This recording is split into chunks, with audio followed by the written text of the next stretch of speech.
The David Pakman Show at davidpakman.com. If you believe Republicans, then you are probably aware that a dominant theme over the last several months, really actually several years, has been this explosive spending spree that Democrats led by Barack Obama have been on. And the argument has been really created by Republicans, and a lot of opinion makers have actually picked up on it without doing any kind of even a cursory examination of the actual numbers, okay? And this has been shaping the public debate really for a while, Lewis, and it's really been the context for a lot of different debates, including when thinking about funding or not funding different things. A lot of times the context, the base where people are parting from is Obama has blown up spending. Mm-hmm.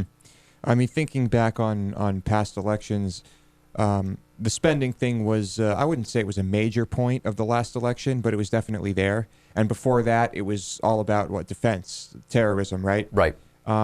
So, yeah, it's pretty fascinating that this is the focus point now, but I guess that makes sense after a recession. And well, it makes sense, but it's flat out false, right? I mean, the numbers that we're getting about Barack Obama's presidency just couldn't be less accurate. We hear all the time the debt has risen from 10.6 trillion to 15.6 trillion under Barack Obama's watch. Sounds like it would make for an easy partisan attack, right? Look, Obama president, debt rises, that's what we're talking about.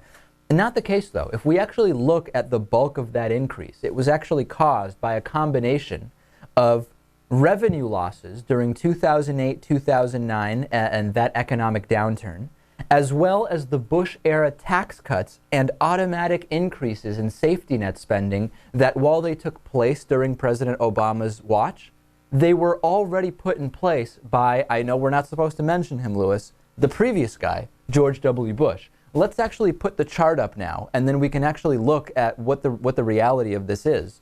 Let me see if I can, I also need to pull it up myself. So let's take a look at this chart here.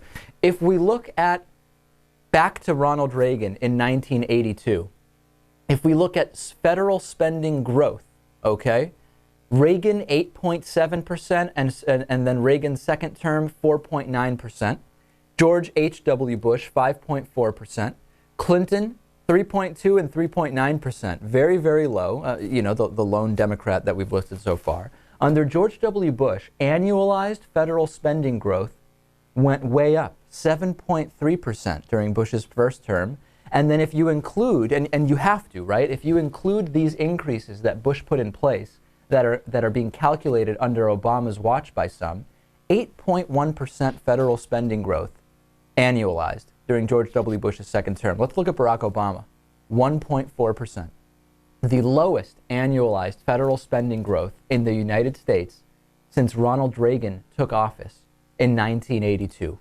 Not really going to hear that when we have what is supposedly a honest debate about the budget on Fox News and a number of mainstream media outlets. You're just not going to hear the fact that it's actually the lowest since 1982 under President Barack Obama. of course, that's growth. It has been growing throughout. It has been growing throughout. And I'm just curious, does this account for inflation? Probably not. That's a good question. I think that this is absolute growth. Natan, do you know offhand on that? You're not sure? Yeah, that's a good question.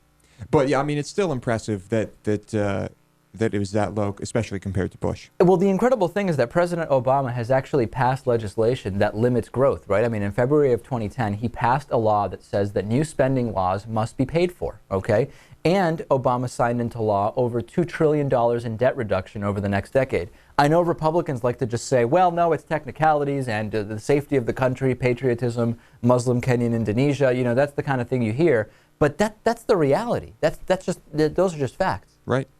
Yeah, the numbers speak for themselves. The problem is that there's nuance there, right? And how we've talked time and time again, Lewis, how do you explain nuance to people, particularly to right-wing voters? And when you factor in just carefully calculated speech, you can correctly say that Obama increased government spending. He did, absolutely. By 1.3%. By less than any president going back to Ronald Reagan in 1980. But you can still count on the right saying that. You can.